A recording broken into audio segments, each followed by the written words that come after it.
नमस्ते प्रणाम। हम आप सबके भाई, आप सबके बेटा संजय लाल। ये देखिए भाई लोग, हम लोग सुबह के टाइम घूमने आए हैं। देखिए ये पीछे विद्यालय है, यहीं पे आए हैं। तो आइए आज आप लोगों को एक गाना सुनाते हैं। अगर वीडियो पसंद आए तो वीडियो के लाइक कमेंट के साथ साथ दबा के शेयर करें और हमारे चैनल को सब्सक्राइब करें।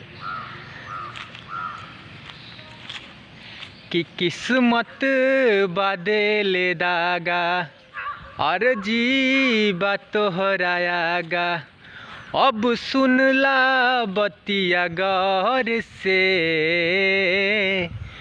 बस ये तने कराए राम जी, दिल लागे न अब केहू और से।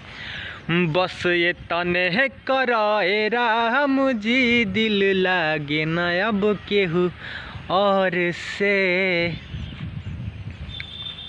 कि जी के नहीं जियातानी, फटल दिल के सियातानी, जुदाई के घूंट रोजो घुट घुट के पियातानी।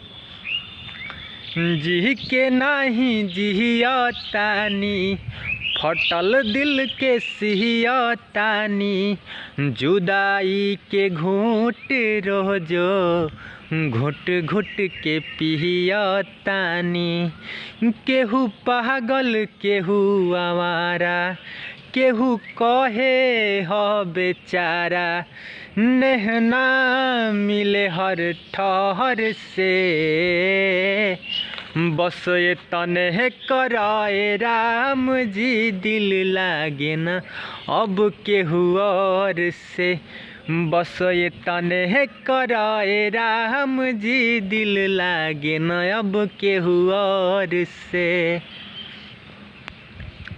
दुनिया बनवला तू ही वहरे खुदाई, काहे ना बनवला दर्दे दिल के दवाई। दुनिया बनवला तू ही वहरे खुदाई, काहे ना बनवला दर्दे दिल के दवाई।